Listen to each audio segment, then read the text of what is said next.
to FY22 earnings conference call hosted by Emkay Global Financial Services. As a reminder, all participant lines will be in the listen-only mode, and there will be an opportunity for you to ask questions after the presentation concludes. Should you need assistance during the conference call, please signal the operator by pressing star then 0 on your touch-tone phone. Please note that this conference is being recorded. I now hand the conference over to Mr. Raghunandan NL from Emkay Global Financial Services. Thank you, and over to you, sir. Good morning, everyone. On behalf of Emkay Global Financial Services, we are pleased to invite you for the conference call of Ashok Leyland. We thank the management for providing us this opportunity. From the management team, we have with us Mr. Vipin Sondhi, MD and CEO, Mr. Gopal Mahadevan, Director and CFO, Mr. K.M. Balaji, Senior Vice President Finance. We request Mr. Vipin Sondhi for opening comments, post which we can open the session for Q&A. Over to you, Vipin, sir. Morning, namaste, ladies and gentlemen. Thank you, Raghu. Gives me great pleasure to be in touch with you once again through this post-result conference call, and I thank you very much for the interest shown in Ashok Leyland.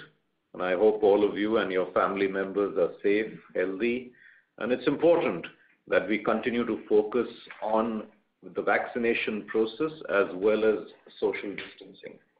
I'll quickly run you through the Q2 and half-year performance. Recovery in the MHCV domestic truck industry volumes, which has started in the second half of FY21, continued into Q2 of FY22 after a setback during the second wave of COVID, as you would all recall, in the Q1 of FY22. However, despite this setback, a significant growth in volumes was registered in Q1 in percentage terms, but due to the low base of last year. The MHCV domestic truck industry volumes in Q2 were higher than the corresponding quarter of last year by 116%. Historically, AL's market share in higher tonnage vehicles has always been higher than ICVs, and AL has a dominant presence in the south, as you know. Q2 FY22 witnessed a 15% shift in volumes from higher tonnage vehicles like tippers, tractors and MAVs, to ICVs, fueled by the increasing adoption of CNG. Volume contribution from the south to the total TIV in Q2 is lower vis-a-vis the same period last year. Both have impacted AL's truck market share in Q2, but I'm happy to share with you that we will be introducing products in the CNG segment in Q4 this year, and this should help grow our share of business. Increase in fuel prices added to the challenges, squeezing operators' profitability. However, volumes are returning to last year's H2 levels post the opening up of the country, and we are seeing demand increasing. With the economy set to grow to over 9% in FY22, we're quite positive about demand picking up. Our products, and you would remember we launched the Avtar range of trucks and the Bada Dost in the LCV segment. These were launched last year and are delivering excellent performance and have been very well received by our customers, and we will continue to launch new variants from these platforms. We are very, very happy and take great pride in the feedback that our customers are giving to us. The passenger segment, owing to COVID-19, continues to post lower volumes. As schools, colleges, offices open up and intercity travel increases, we should see better volumes. We are a large bus manufacturer, and therefore this improvement in the situation will positively impact AL. LCV volumes for Q2 FY22 was at 13,328 numbers, which was higher than last year, 10,952 by 22%. Our market share in LCV continues to steadily increase and in Q2 reached an all-time high of 23.3%. We will continue to grow this business as we have repeatedly proved our ability to introduce winner and industry-leading products.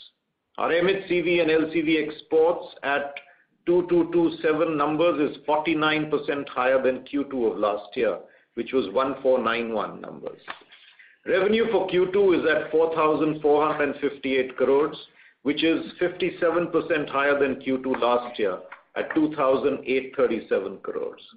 EBITDA has improved to 135 crores, I repeat, 135 crores, 3% in Q2, up from minus 140 crores, minus 4.7% in Q1.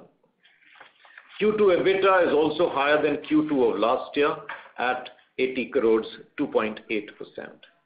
PAT for the quarter was at minus 83 crores in Q2, vis-a-vis a loss of 282 crores in Q1 FY22 and a loss of 147 crores in Q2 FY21. The company has manufactured 12,048 MHCVs in Q2, 10,028 MHCVs during Q1, and has ended the quarter with an MHCV inventory of 2,958 numbers, 4,424 numbers in Q1. So inventories are down. Operating working capital for Q2 has significantly improved to approximately 32 crores from rupees 1130 crores in Q1, resulting in a generation of cash of over 1,000 crores in Q2. This resulted in paring down of debt. Capital expenditure for first half was contained at just 175 crores as compared to 290 crores during the same period last year. Investments in the first half of the current year was just 4 crores, vis-a-vis rupees 109 crores invested in the same period last year. Net debt is on 30th September 21 at 3112 crores, a gearing of 0.49 times, was lower by rupees 1063 crores when compared with 30th June 21, a level of 4175 crores, a gearing of 0.62 times then. Net debt as on 31st March 21 was at 2607 crores, a gearing of 0.37 times. The outlook, moving to the outlook. The truck segment is expected to lead the recovery in the coming months. MHCV truck volumes are likely to draw support from core activities covering construction, mining, not to forget the likely deferred replacement demand supporting the volume growth. Increased infrastructure outlay, a conducive financing environment, a scrappage policy in the offing, and rebound in economic growth are expected to support growth in industry volumes in the near term. The tipper segment is likely to benefit on the healthy traction in construction activity and mining. The tractor-trailer segment has been the worst impacted over the last couple of years. Demand from increased production in core sectors covering cement, steel and auto are expected to support the growth in this very, very important segment. We expect LCV truck segment volumes to grow further owing to the increasing demand for last mile transportation, especially from the e-commerce segment, as well as expectations of stable demand from agri and allied sectors. We've introduced new products in the MHCV segment spanning tippers to cement mixers and also in the e-commerce range. We continue to watch the global and Indian semiconductor situation, which has impacted many industries worldwide, from mobile phones to PCs to cars to commercial vehicles. With COVID vaccinations gaining pace and the government's focus now on the second vaccine shot, we believe the COVID-19 impact should soon wane gradually and people's confidence to restore normalcy in their lives will swiftly increase. Going forward, we foresee tremendous opportunities. We will continue to grow exports, defense, PSB, LCV and parts, even as we expand the reach and products of our core MHCV business. Our focus on digital will help leverage the benefits of efficiency and cost. Customer requirements will be at the core of all our digital initiatives.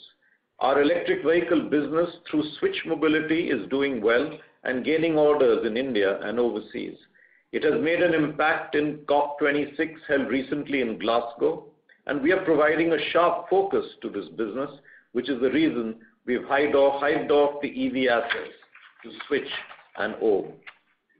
We at Ashok Leyland are rock solid and resilient and are confident and extremely well positioned as a pure play CV player with new gen products and talented people to deliver profitable growth as the market revives. And I thank you very much for the interest shown on Ashok Leyland. And with this brief, I open the floor to questions. My colleague, Director and CFO Gopal Mahadevan is with me, and Senior Vice President Balaji is also present. Over to you. Back to you, Raghu. Thank you. Ladies and gentlemen, we will now begin with the question and answer session. Anyone wishing to ask a question may please press star and 1 on your touchtone telephone. If you wish to remove yourself from the question queue, you may press star and 2. Participants are requested to use handsets while asking a question. Ladies and gentlemen, we will wait for a moment while the question queue assembles. Ladies and gentlemen, in order to ensure that the management is able to address questions from all participants in this conference, we request you to limit your questions to 2 per participant only. The first question is from the line of Hitesh Goel from CLSA. Please go ahead. Thank you. Good morning, everyone, and thank you for taking my question. My question is basically on the replacement demand, which actually was highlighted in the summary which was given by the MD. I just wanted to understand what kind of what would be the proportion of replacement demand in next few years, because if replacement demand comes back in full in next few years, you could see a very significant growth in next 2 years in CV. So how do you track that, and what is the indications from the ground on that? See, this is a very good question, Hitesh, and we are also kind of expecting that the replacement demand will also start kicking in for the following reasons. One, as we have mentioned previously in the calls, we are seeing a huge change in technology shift. So we have moved very quickly over the last, if you look at it from 2017, we have moved to BS3 to BS6. So as things go forward and with the focus on environment and ESG and that polluting and pollution, a lot of corporations are focusing on their supply chain and the attendant pollution reduction possibilities that are there. So we expect that people will start moving to BS6 much faster than what was happening in the BS2, BS3, and possibly BS4 era. This is point number 1. The second point is the replacement demand would also start kicking in because all said and done, vehicles age whether they have run or not. And over the last 2 to 3 years, there has not been much vehicle movement because of the last 2 years. There has not been much movement owing to COVID. But as the economy opens up and people see the risk of COVID coming off, that's the most important thing. I think if you look at it, all of us are just waiting for COVID to become a normal, kind of a disease that can be cured with a, pill or something like that. And we are seeing that happening, getting better and better. Once that happens, we would actually see primary and replacement demand going in. We are keeping in touch with key the customers. We are looking at their fleet age. We are suggesting to them various options that could be available for them to replace it. And they are also saying that let the demand pick up fully and then we would want to replace vehicles. Vipin, would you want to add? No, I think. Ladies and gentlemen, the line for the speakers have got disconnected. Please stay connected while we reconnect the speakers.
तुम्ही ज्या व्यक्तीशी बोलत आहात त्याने तुमच्या कॉलला होल्डवर ठेवला आहे.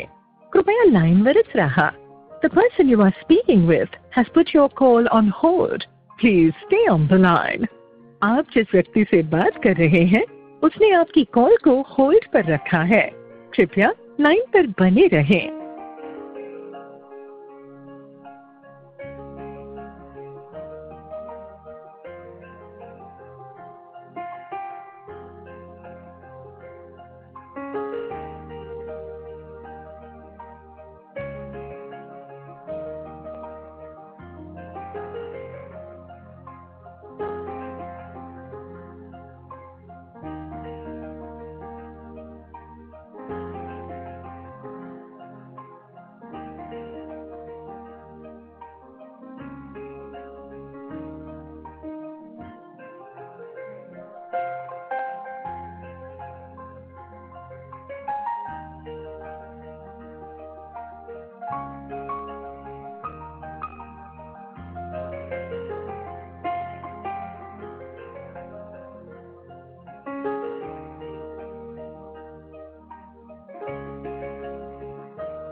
Ladies and gentlemen, thank you for patiently holding. We now have the lines of the speakers reconnected. Over to you, sir.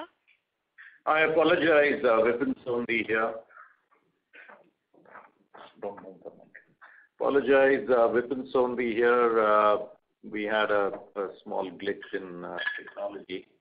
Just going back to summarize, Hitesh, what Gopal said in actually under 3 points is number one, economy gaining traction, which is positive.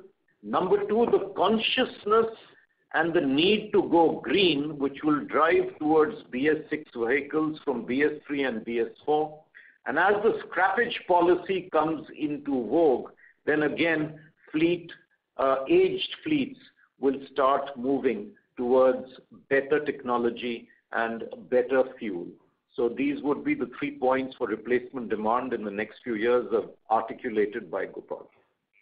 Yeah, and the average age, I just wanted to add, Vipin, was that, as per an ICRA report, if I'm not wrong, the average age of the vehicles is currently at about 9.5 years in FY21, which is almost like the highest that the average age has been over the past few years. FY19, for example, was 8.7, the report says. But of course, these are statistics. But see, directionally, what will happen is at some point in time, there will be a pressure for us, for the industry, the transportation sector, to switch over to later generation vehicles, especially also because most of them are packed with a lot of, technology today for track and trace, for vehicle performance, driver safety. So there's a huge shift that's happening on transportation sector. Thanks. Can I ask one more question? Just wanted to understand how is the financing situation, because under COVID, actually banks were very reluctant to finance this truck segment because of obvious reasons. But have you seen the animal spirits coming back and people willing to fund this segment now? Yeah, I think so. You see, after the morat has come off, the moratorium, and then they're seeing that the larger fleet operators and even the smaller fleet operators are actually paying back loans, and the collection efficiencies in this sector in the finance companies have stepped up quite significantly. So the larger players in the financing side have started to open up financing here, because you must understand, when you look at sector financing, especially even in banks, Other than normal corporate lending, where would they go to? They have to go to a real estate. They will have to go to commercial vehicle financing. They will have to go to car financing, motorcycle financing, agri financing. So when you do that, this actually is a very preferred segment of financing because of the ticket size and security that is available and the resale value.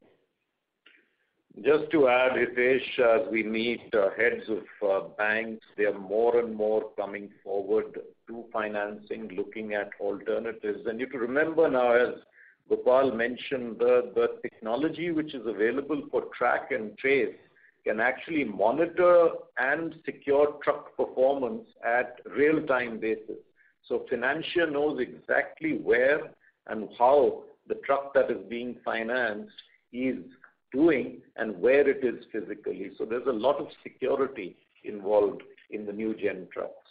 So we see that as a huge positive in the financing situation. Great. Thank you, Vipin and Gopal. All the best. Thank you. Thank you. The next question is on the line of Pramod Kumar from UBS. Please go ahead. Yeah, thanks a lot for the opportunity. Sir, I had one question on the business side. Before that, I just wanted more clarity on this transaction with OHM Global Mobility.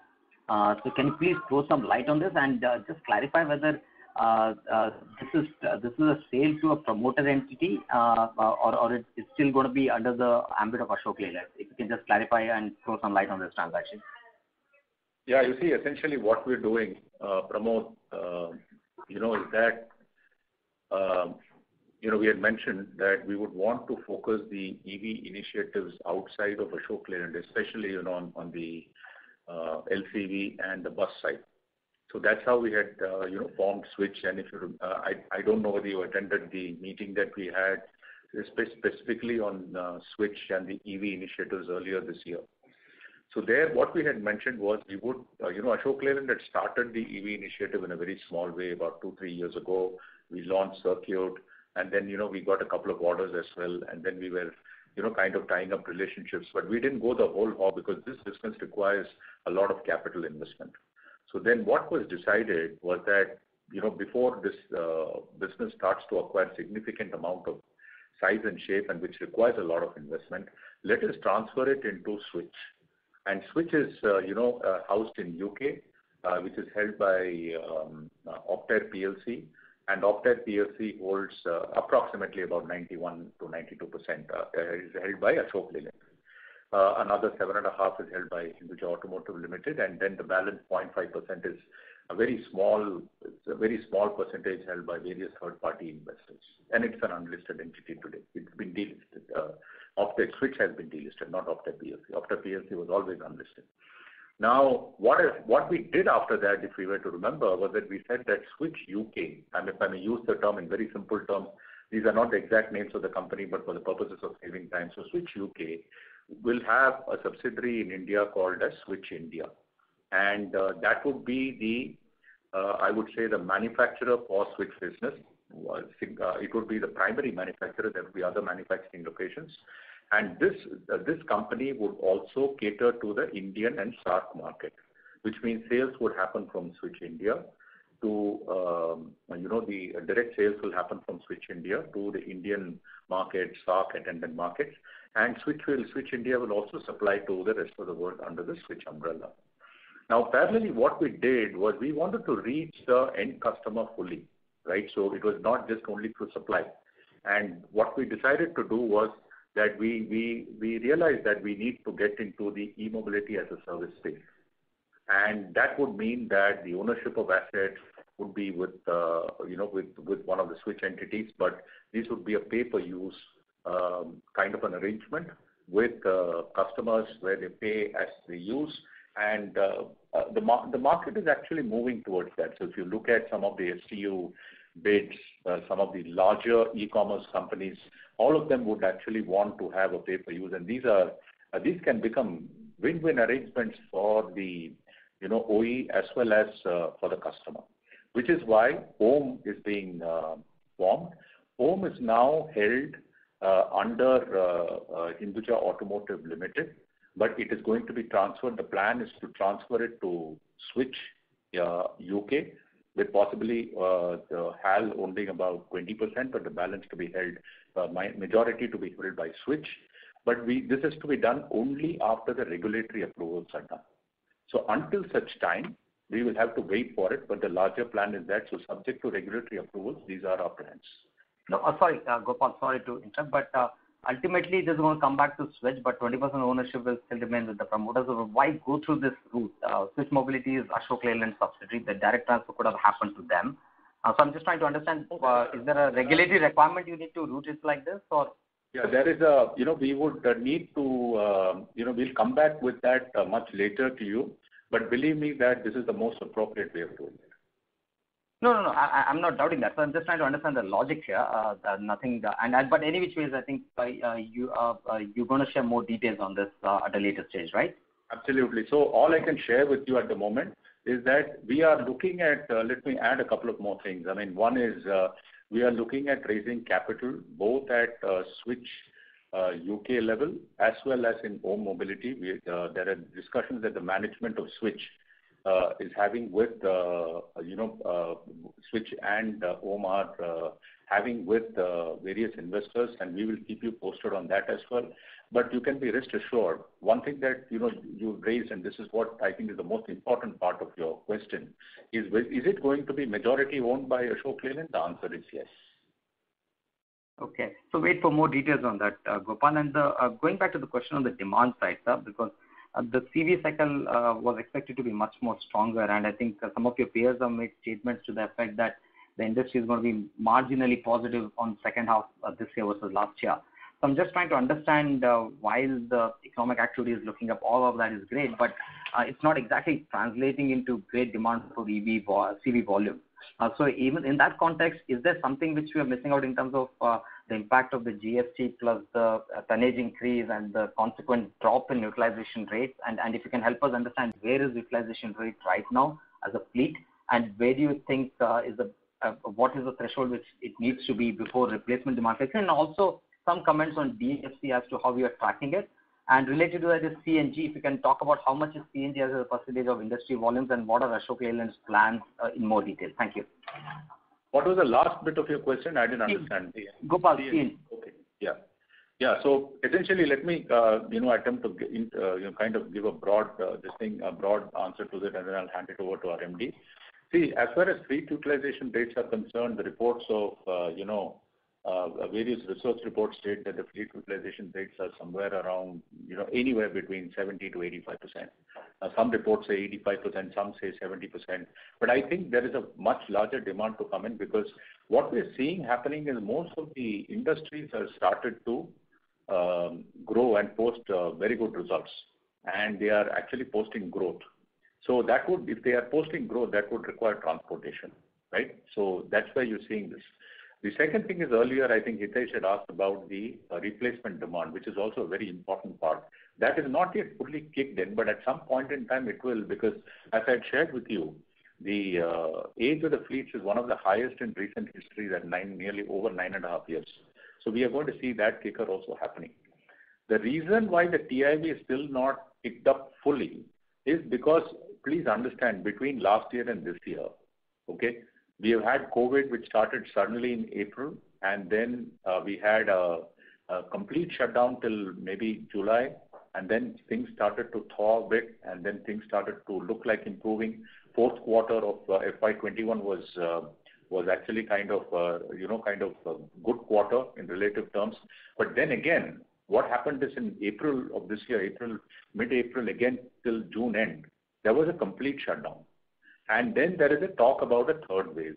And then you're seeing that in Europe, they are talking about a fifth wave, right? China is going through again, certain, impact of COVID again. Now, so when all of this is happening, India is getting better, thankfully. So I think the vaccinations are getting better. They are talking about the second vaccination to be completed. There are mobile vaccination centers to be done, vaccination to be done house to house, which are all very innovative in a country of this size. Now, having said all that, while all these, now cinemas are open, restaurants are open, so people are going out, right? So a lot of, even the work from home situation is getting reversed. People need to come to office. Last quarter, I took the call from home. This quarter, I'm actually taking it from office. So what happens is there's a lot of reversal of things that are happening, right? So all of this would need to be converted to demand when confidence builds up. So once this third wave, people see that it's not really something that is going to impact, and then the COVID situation eases out, we believe that there will be a huge demand that will come up, especially on the commercial vehicle side. The second thing that we are not talking about, which is equally important and important for us also from a company perspective, is the bus demand. Today, only now are the primary consumers of this bus are STUs, intercity, then you have office, and then you have schools. Now, most of them are shut other than the STUs, which are also operating now, which are operating with very limited passengers. Now the passengers are getting more and more into the buses. So you are seeing STU orders also starting to come. So I think we are at that cusp where if the COVID third wave does not happen, we are going to see an increase in demand. I hope I'll now hand it over to MD. No, I would second that. Two things, we move goods and we move people. People movement will begin. Schools, colleges will ensure people movement continues. And goods, it's a core industry as the economy opens, and we know that the economy is opening. We see that happening. Definitely, goods will move, services will move, and trucks will be bought and trucks will move as well. So we are looking at it quite positively. It's just that a little bit of more confidence needs to come back into the market, but the ingredients are all in position now. Gopal, on the CNG side. Yeah, on the CNG side, again, very quickly, and I'll hand it to MD, is that, our last year, we have, our focus was on launching, I think, absolutely the state-of-the-art Avatar range of products, which are modular. And we will see, medium-term benefits on this because of not only the robustness of the product, but the flexibility that it offers customers, the flexibility it offers in manufacturing, and also the steep reduction in complexity for us. All of this will obviously result in productivity improvements. The other focus that we had, which has also paid off very well, is the launch of Bada Dost, which has actually, kind of ramped up our market share, to about 21-22%. So, now we are, looking at launching CNG, which is important, and we should be launching these products in the fourth quarter, and that would enhance our presence in the intermediate commercial vehicle space, where today I believe that CNG demand out of the total ICV demand, the business, is somewhere around anywhere between 40 to 45%. So MD, over to you. Yeah, we're going to go right across. So quarter by quarter, we'll be launching new CNG products, with the first set coming out in quarter 4 of this year. That's in a few months from now.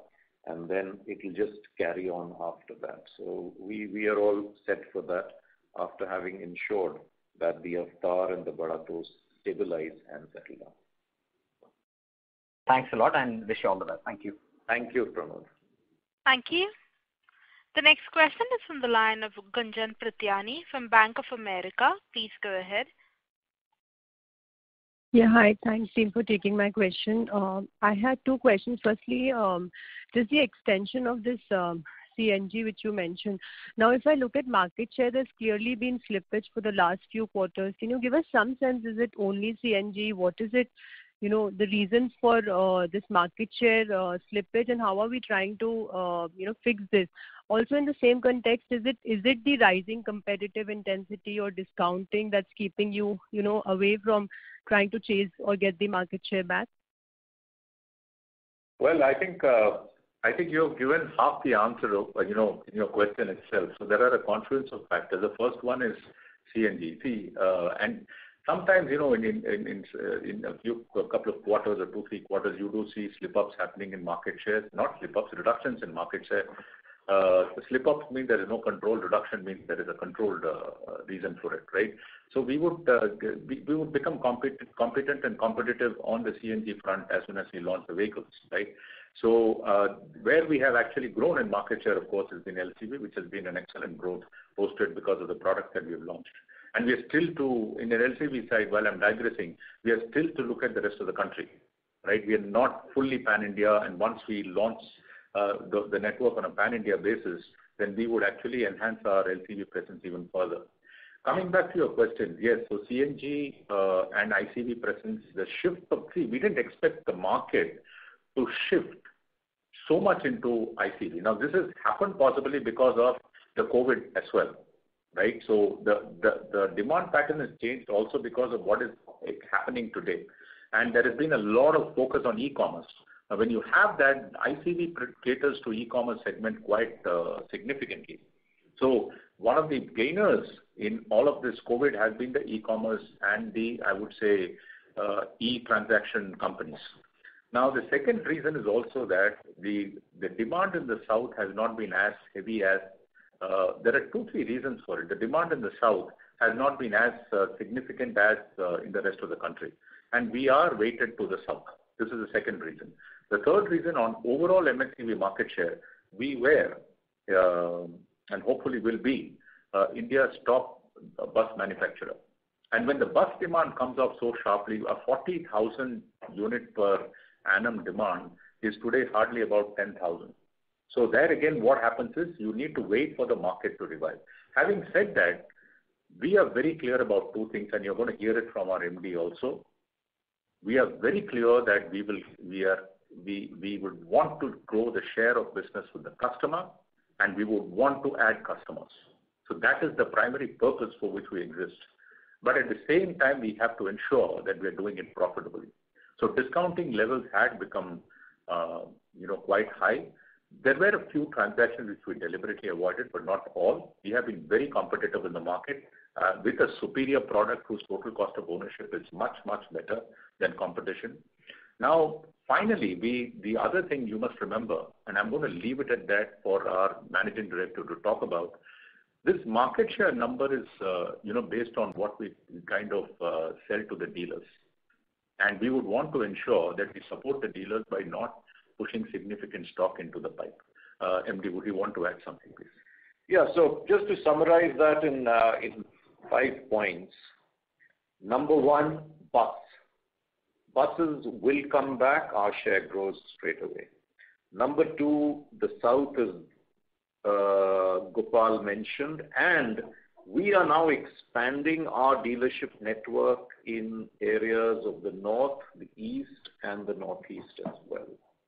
Number 3, the higher tonnage vehicles as the core economy picks up, tippers, tractors, MAVs, where we are extremely strong, will come back as well. Number 4, the Avtar. The Avtar is giving us better fluid economics, which means greater saving, and therefore the ability for us to price it better and value sell it. You will find that the total cost of ownership of the Avtar is perhaps the lowest, but the trucks need to run for some time, and that the customers already feeling it, and as more and more feel it, will be value selling the Avtar. And finally, CNG, there's been a shift. We recognize that shift, and we are taking action to get that shift and filling up that shift from Q4 onwards. Okay. This is helpful. The second question I have is on the margins. Now, clearly there still seems pretty high pressure on the gross margin levels. Could you just give us some sense on, what is the undercovered commodity, in terms of pricing action not taken? Or maybe you can just split it. What has been the commodity hit? What is the magnitude of price hikes taken? And is there an adverse impact of discounting on a Q-on-Q basis? Some sense on how we should be thinking about the margins that will help. Thank you. We have been possibly one of the few players who have been raising prices, quarter on quarter. And we have done that in all the 3 quarters, including the current quarter where we have raised prices both in trucks and buses and in LCVs as well. You folks do track the steel prices and some of the other commodity, but predominantly steel. And you would have seen the run-up of steel prices that has happened over the last possibly 6 to 7 quarters.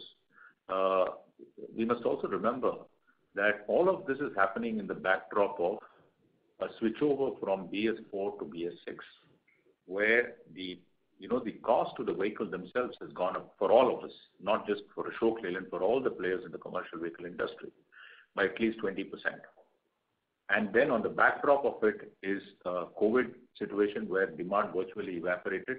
So you are seeing, we are not, the players are not obviously able to recover the full cost increase of the BS4 to BS6 and also the steel price increase combined together. So we'll have, as the demand pulls up, and it starts to go up, I'm sure that the pricing adjustment will happen and we would see the prices going up. This happened. This is what we see from our side. This can't be guaranteed, but this is a logical outcome of higher demand that we foresee as we go forward. So can you quantify what is the under recovery? If you can give us some sense around that. It's very difficult for me to actually put a number to it because different models have got different weights of steel and the components. So I would, while we have some internal numbers, it would be very difficult for us to quantify, believe me. Okay.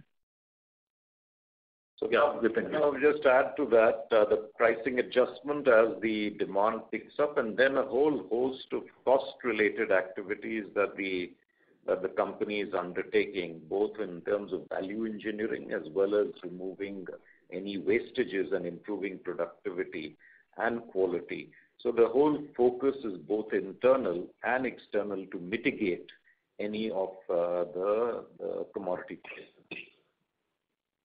Okay, I'll join back with you. Thank you. Thank you. Thank you. The next question is from the line of Kapil Singh from Nomura. Please go ahead.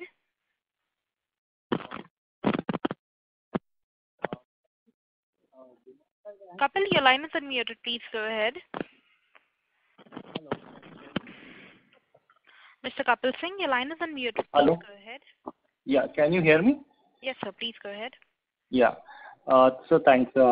Firstly, I wanted to check on demand side, two segments. One is exports. We used to sell about 15,000 a year. We are currently running much below that run rate. So some color as to how do you expect outlook for that.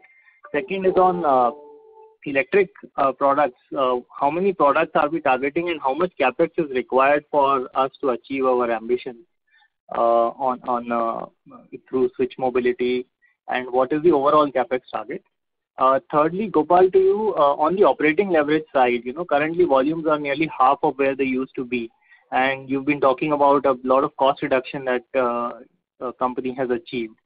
So if volumes were to double from here, what is the kind of operating leverage, broad range that one could expect from current levels? Thanks.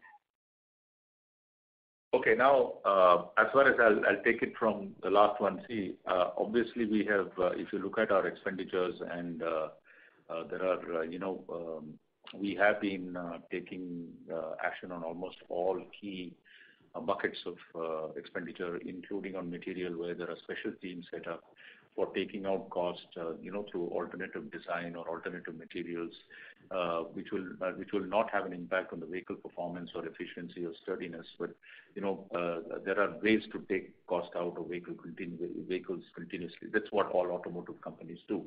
The second one is on all the other costs. We have been running programs continuously, and there is always opportunity for us to take cost out. Now, when the volumes double, obviously you will see a much better operating leverage coming in. It's very difficult to kind of give a number in an open call like this because, one needs to be very, very careful and measured when setting expectations. But all you can tell is that let me put it this way.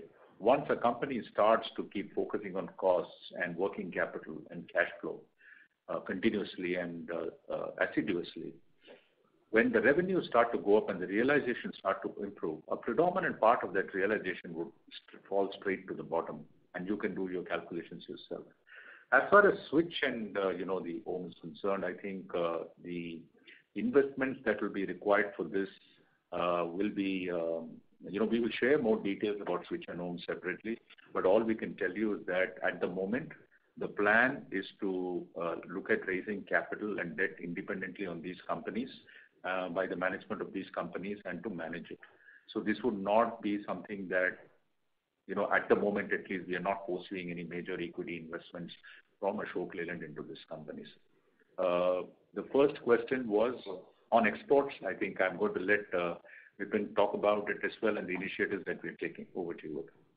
So exports pick up as these markets pick up. So if you look at market share, which is important during a COVID period or during a low period, we've gained everywhere. But I wanted to just mention to you the initiatives we are taking, especially in Africa. Of course, Bangladesh, we have a huge presence, as well as in Sri Lanka and Nepal.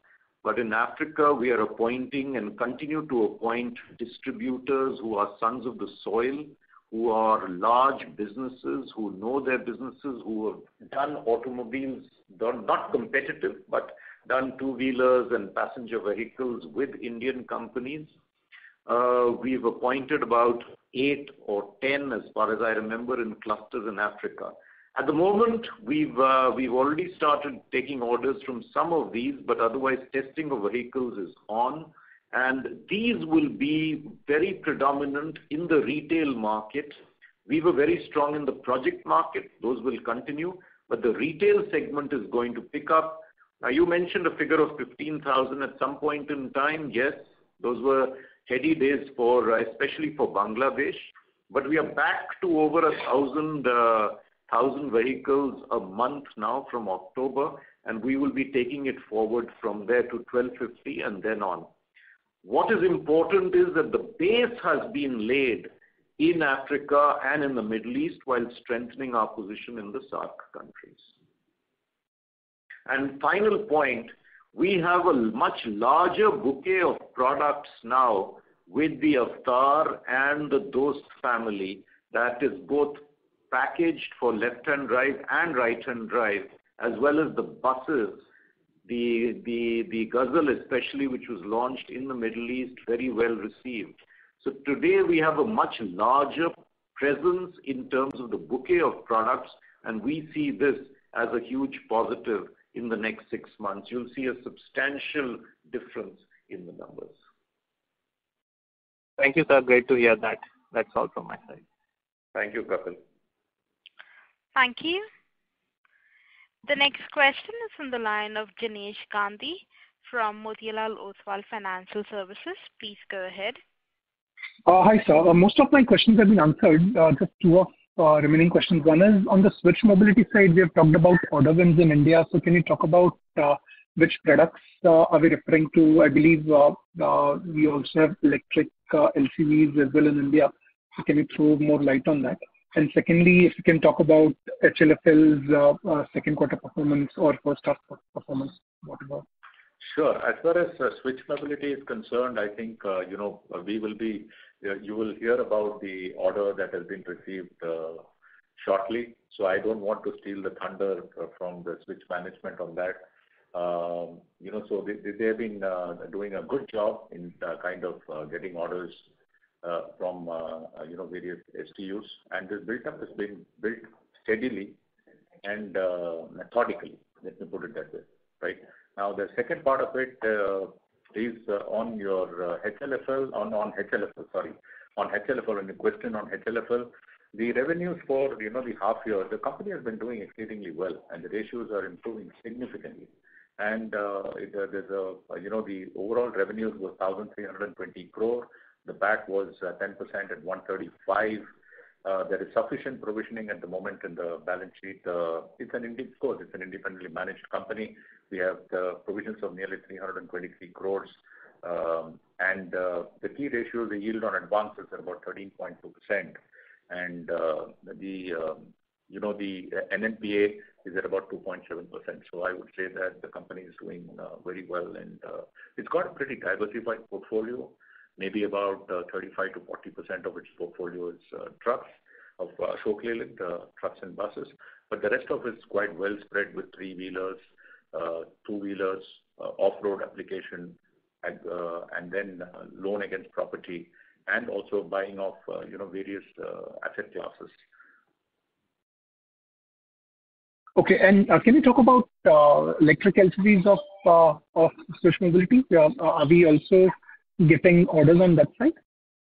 Well, we have got a lot of expression of interest, and we are the products are on the verge of I would say final releases. We will share more with you, but very clearly I can share one thing I can share with you is that you would hear a lot more from Switch on both e-buses and ELCVs. Got it. Thanks and all the best. Thank you. The next question is from the line of Binay Singh from Morgan Stanley. Please go ahead. Hi team, thanks for the opportunity. I'll just go back to mobility as a service business, Om, for you. So we talked about it as one of the pillars for Switch Mobility. So after all the transaction is over, what will be Ashok Leyland's stake in Om? See, we will share all the details with you. All I can tell you at the moment, okay, we are focused more on the building of the business and the capability. You've seen that we've made some recent hires. There's a lot of, business development activities that are going on. There are a lot of synergies also which Ashok Leyland will bring to the table in terms of, the correct network and market relationships that we have. All I can tell you at the moment, instead of getting into specific stakeholding, shareholding, in fact, I will possibly put it this way. Very clearly, the idea is to ensure that Ashok Leyland is the majority owner in that company. Okay? And I would actually leave it at that at this stage. Let us see. The reason why we don't want to share all of this at the moment is because we have to get regulatory approvals. So until we get it, I wouldn't want to share any, statistics here because it would be inappropriate on our part to do that. Just to add, Dinesh, we are very optimistic about this business and what it will do for the electrification of the country. The second is this EMAS as a business, which is Om, is a unique business model developed, which is very, very unique and which is going to be a business model that we can take outside the country as well. Increasingly, as you yourself mentioned, we are moving into service, pay, drive, all as you use. So it's kind of payment as you use. So I think Om is very well positioned for that. It's quite a unique business model. No, so that I agree. In fact, even when we look at financial year 21 revenues of Om versus the EV business, they are significantly higher. That's why actually the question was that, as we as shareholders of Leyland who are owning 100% in Om today, what will be the stake after the entire transaction is done? But anyways, we'll wait for more details on this side. Yeah. Okay. Thank you. The next question is from the line of Amin Pirani from JP Morgan. Please go ahead. Yes. Hi. Thanks for the opportunity. Just some, clarifications on the EV business transfer to Switch. So, you have transferred this business to Switch India or Switch UK? We have transferred the assets at the slump sale to Switch India, and we have also looking at transferring it to Om. Can you get me the exact name because we are on a conference call? Ask Praveen, he will tell you the name because it's the longest name. So Switch India is not the right name. So since we are on a call, I'll possibly. I know. I just because there are a lot of acronyms there. Okay, so we are transferring the EMAS. See, there are a couple of contracts which we are transferring to Om. All the other EV assets are being transferred to Switch because Switch is the manufacturer and the OE which will manufacture and sell, right? And Om would be actually the EMAS company. All I can tell you at this moment is that, we will share the details of the structure, the holding and all that, once we receive the regulatory approvals from the authorities as far as Om is concerned. So I would request you to bear with us on that.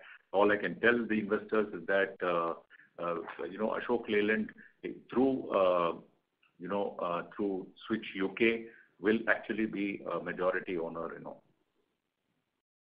No, I appreciate that, and I don't want to ask about Om right now. But you also mentioned in the press release that the EV business of Ashok Leyland, which has been transferred to Switch, has been done for a consideration of 240 crores.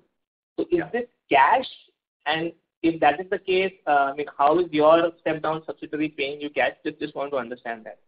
No, so that is why we have all as a term, there are some terms of the business transfer agreement which I possibly will not be able to share. It will be in cash, but there is a period that has been given for which is again done on arm's length basis. So which will give the flexibility for Switch to kind of repay the amount. So it's being done in a very very I would say clear manner with with arm's length being captured, but it will be done in cash. We are not taking any stake into Switch for the assets transfer. Understood. And just for lastly, so you Optare PLC is a subsidiary of Ashok Leyland. Switch UK, not the legal name, but Switch UK is a subsidiary of Optare PLC, and Switch India is a subsidiary of Switch UK. Is that understanding broadly correct? Switch India is a 100% subsidiary of Switch UK, and Switch UK is a 100% subsidiary of Optare PLC. Where you have 91%. And in Optare PLC, we have about 91.8%, 92%. That's helpful. Thank you. I'll come back in here. Thank you. The next question is from the line of Pramod Amte from Incred Wealth. Please go ahead. Gopal, this is with regard to the Switch India transaction which you discussed. Considering the value creation which is happening in the EV space, wouldn't it have been right to swap this amount for a stake instead of getting the cash in hand? No, see, that's again, we will come back to you once we are kind of, you will understand the structuring, because you see the point is like this. We need to ensure that the right value creation happens through the right structure, right? So if you have a simpler, cleaner structure, which I just shared with you earlier, then what happens is when you're inviting investments into the company, investors also have a, much clearer picture instead of having a lot of cross holdings. And second one is on core business of CVs. Considering the amount of headwinds on product mix and the cost structure, how do you see the margin recovery profile in this upcycle? Will it lag substantially as compared to historical cycles? If that is the case, how you plan to address it better so that you remain ahead of the peers in terms of margin management? No, you see, I would only leave it with very simple statement. You see, coming to where we are at the moment or where we were even a couple of months ago, I think our aspiration is to very clearly grow market share month on month. Right. So this is one part. The second part is to build in operational efficiency, digital cost reductions, etc., to make the company as efficient as possible. Now, when the markets come back, in which we are expecting the markets to come back, no reason they should not, if, kind of COVID-3 goes behind us and, the transportation sector, both trucks and buses, gets fully kind of revived and the replacement demand kicks in, I believe that Ashok Leyland would actually be very well poised to capture the upside because it's got the right range of products, both in LCV and in MHCV.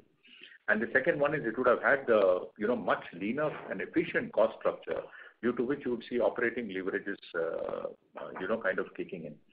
Pricing, logically, the old school of economics teaches us that as demand goes up, prices also kind of move northwards. Hopefully, that is also expected to happen. We are at our, at the company level, of course, are continuously trying to raise prices. And we do it in a way where it could be for a certain set of products, it could be in a certain geography. So this is done very, very astutely. But at the end of it, we must also ensure, and this is very important, that we continuously gain the customer share. MD, would you want to add something here? Well, just promote the focus and the obsession is with the customer, and to ensure that the value that the Avtar and the Bada Dost and the Dost are giving are properly priced in. And this is a process that will happen. We have to also remember that some of our adjacent businesses, and we haven't spoken about that, aftermarket is doing exceedingly well, which means our service and parts is reaching the customer at the time that it needs to, and if we continue to do that and we continue to focus on that, so that we service the customer during the entire life cycle of the customer, not of the product, but of the customer. So there are a whole set of activities which will ensure that we get value for our products than just the impact of the commodity cycle. But what Gopal said is that we are making ourselves lean, we may continually making ourselves fit, and that will add to the operating leverage as demand comes back increasingly. So we are very, very positive about our structure, our profitability structure as we move forward. Sure. Thanks and all the best. Thank you, Pramod. Thank you. The next question is from the line of Prateek Poddar from Nippon India. Please go ahead. Yeah, hi sir. Sir, I just wanted to check, the agreement with OHM has had blessings of the board, right? So all the questions which we are asking should have been deliberated in the board meeting itself. So any specific reason why you want to take some time and get back to us as to why this transaction is done, or what is the thought process? That's question number one. And second, just wanted to check if this will come for shareholder approval too. No, first of all, let me take the last one. It's not a material transaction, so it does not require shareholder approval. The reason why we would want to share all the specifics of the transaction is because we're waiting for statutory approvals.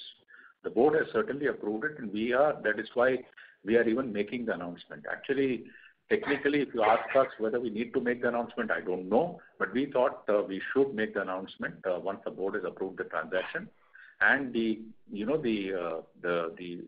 transfer agreements are being entered into. But it is not appropriate for us to keep sharing too much of information on the OHM side till such time we get the statutory approval for which applications are being made. That's all, Prateek. There is nothing more to it. Okay. Got it. Thanks. It is like when you talk to I'm not telling this an ideal example, but we have to comply with a lot of stuff before we, kind of share the details. That's why I stopped myself at some point in time, because it's appropriate for me to then give the exact, details of it once the approval comes in. Sir, it was just that the value creation of this entity is quite substantial. Maybe not today. Today, I think, as you said, it's an immaterial transaction, I agree. But maybe, I don't know, it could be a big material driver for Ashok Leyland in the future. And the word majority means anything above 51%, right? So just trying to think about what does majority mean, and some clarity over there would help us. That's the only limited point. Yeah, don't worry about it. We will share it once the approvals are through, because we are at the cusp where we have to receive the approvals. And we also believe, more than just value in terms of valuation, for Ashok Leyland, its aspiration is to be a global top 10 in commercial vehicles. And it's doing everything that is necessary today and is making all those necessary investments to do that. The first step was LCV, where we are expanding the LCV portfolio, because globally, the LCV to MHCV ratio is anywhere between 4 to 4.5 times. So we need to have a larger presence not only in India, but also in the globe. The second one is international, where you heard our MD say that we will continue to grow and pursue new avenues for international operations, and with a much larger suite of products, both in LHT and RHT, we believe we are well poised to address, to make further penetration in the addressable markets that we're looking at. The third one is the business of the future, which is EV. And we consciously decided that it is better it's housed in a separate entity than in Ashok Leyland, because Ashok Leyland is today currently an IC player. And of course, there are other initiatives happening in Ashok Leyland also, which we will share at a pertinent moment in time, but there is some bit of work that is getting done even on fuel cell and on other forms of energy. Because I think the whole thing about green energy and net zero carbon, ESG is all now kind of converging today. And organizations are realizing that, they also need to invest into the energy forms of future, including in motive power. So which is why we said have this entity as separate, with a separate management, separate capabilities, separate teams, and have even a separate set of investors into it. So regarding your question, as I had mentioned, we are looking at having strategic and financial partners in these companies. And we would want to see there is a lot of things happening currently on this where we wouldn't want to share details more than what we can at the moment, even though we would love to. So kindly request you to be just patient with us, and you would see that the value accretion is very clearly coming into Ashok Leyland. Sure, sir. This is really helpful. Thank you so much, and all the best. Thank you. Thank you. Thank you. Ladies and gentlemen, that was the last question. I now hand the conference over to the management for their closing comments. Well, first, thank you very much for being with us. Ashok Leyland is proceeding on multifarious fronts. I saw a lot of interest that was shown in Switch and Home, and you will hear a lot from us about it as soon as we have regulatory approvals. We are getting orders, and this is a big play not for us, for India alone, but for global as well. Home is a very, very unique business model and is going to play well in the future. I think we will be the first, so that should be very good. Now, on the Ashok Leyland side, we are coming now into an upcycle. We've got the products, as I mentioned, CNG, yes, we need to move fast forward, which we are doing, launching from Q4 onwards. But interestingly, as Gopal mentioned, there are going to be several fuels that Ashok Leyland is working on simultaneously. So we have diesel, CNG, we are building on LNG, and we are working also on fuel cells. So all in all, I think a good position to be in to take advantage of the fact that the Avtar and the Bada Dost have been very well received by the customer, and I'm sure this will play out very favorably for us to give us a premium position as we move forward. Operating leverage, there's a huge focus on value engineering, value analysis, as well as productivity improvement, and there are hundreds of our colleagues working on that, as well as on service aspects and aftermarket aspects. We mentioned about international operations. We've created a footprint now, and that footprint is ready to fire in Africa and GCC, apart from our traditional markets in the SAARC region. And we didn't talk about defense. We have interesting orders from the Indian Air Force, and we will continue to play in the defense space with great pride. So back to you, and that's it from me. Thank you. Ladies and gentlemen, on behalf of Emkay Global Financial Services, that concludes this conference call. We thank you for joining us, and you may now disconnect your lines. Thank you.